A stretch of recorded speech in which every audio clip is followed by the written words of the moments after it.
আজকে ঢাকা বিশ্ববিদ্যালয়ের প্রশাসনের সঙ্গে আমাদের একটা মিটিং ছিল। সেই মিটিংয়ে আমরা সেই কথাগুলো বলতে চেয়েছিলাম, কিন্তু আমরা দেখলাম যে ঢাকা বিশ্ববিদ্যালয়ের প্রশাসন, নির্বাচন কমিশন এবং যারা দায়িত্বশীল জায়গায় আছেন ডাকসুকে ঘিরে, তারা আমাদেরকে সেই মিটিংয়ে ডাকলেন এবং তারা শুধুমাত্র ব্রিফিং করলেন।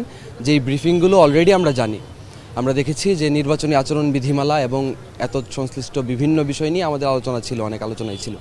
লেভেল প্লেইং ফিল্ড নিশ্চিত করার জন্য নারী প্রার্থীরা তারা কিভাবে মুভ করবে, কিংবা এই যে একাডেমিয়ার যেই সংকট, অর্থাৎ ক্লাস পরীক্ষা এইগুলোর মধ্যে যে শিক্ষার্থীদেরকে বা প্রার্থীদেরকে যে প্রচারণা চালাতে হবে, এইটার যেই বোঝা, এই ব্যাপারগুলো নিয়ে আমাদের যৌক্তিক আলোচনা ছিল শিক্ষার্থীদের তরফ থেকেই।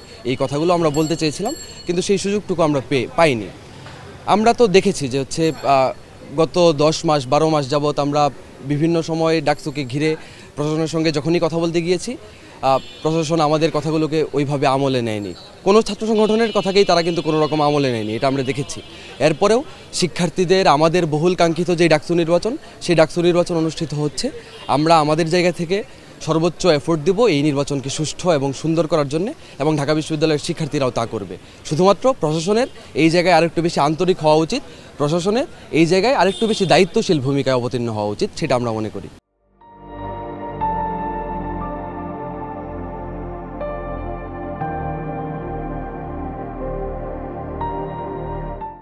হ্যাঁ, আমাদের কাছে আসলে এই আশঙ্কা আছে। আমরা মনে করছি না যে আসলে যেইভাবে নির্বাচনী আচরণ বিধিমালা সাজানো হয়েছে, কিংবা নির্বাচনী যেই রোডম্যাপ, সেই রোডম্যাপ অনুযায়ী যথেষ্ট লেভেল প্লেইং ফিল্ড প্রত্যেকটা প্রার্থীর জন্য নিশ্চিত হচ্ছে না। এই আশঙ্কার জায়গা আমাদের আছে।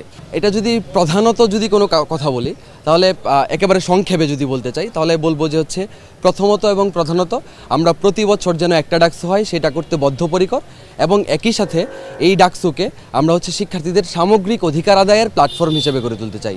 খাদ্য, বাসস্থান, শিক্ষা, সর্বোপরি এই বিশ্ববিদ্যালয়ের শিক্ষার্থীদের প্রত্যেকটা মৌলিক অধিকার নিশ্চিত করার লক্ষ্যে এই ডাকসু যেন কাজ করতে পারে, অধিকার আদায়ে লড়তে পারে, সেই জায়গায় আমরা নিশ্চিত করতে চাই ডাকসুকে। এবং আমরা যদি নির্বাচিত হয়ে আসতে পারি, তাহলে আমরা প্রতিশ্রুতিবদ্ধ শিক্ষার্থীদেরকে সাথে নিয়ে তাদের প্রত্যেকটা অধিকার আমরা এখানে লড়াই করে আদায় করে নিব। ডাকসু নির্বাচনের পরে আমাদের যেই কাজ হবে, যে ডাকসুকে ঢাকা বিশ্ববিদ্যালয়ের যেই বাজেট, যে সামগ্রিক বাজেট, সেই সামগ্রিক বাজেটের কত শতাংশ কোন খাতে বরাদ্দ হবে, এবং সেইগুলোর যে প্রাক্কলিত ব্যয় বা প্রাক্কলিত একটা বাজেট, সেটা আমরা প্রকাশ্যে ঘোষণা করব, এবং শিক্ষার্থীদেরকে সাথে নিয়ে আমরা সেগুলোর যেই তাবৎ পরিকল্পনা সেগুলো গ্রহণ করব, এবং আমরা শিক্ষার অবকাঠামো এবং গবেষণায় সর্বোচ্চ বরাদ্দ নিশ্চিত করার জন্য এফোর্ট দিব।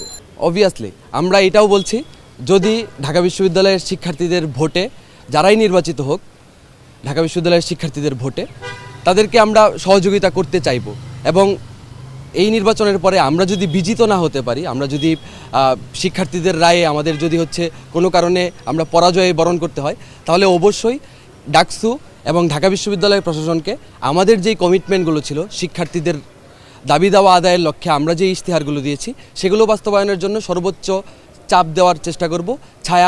ছায়া ডাকসু হিসেবে, কিংবা এক ধরনের কি বলে এটাকে, যে ফোর্স হিসেবে, শ্যাডো ফোর্স হিসেবে আমরা সেখান থেকে কাজ করব।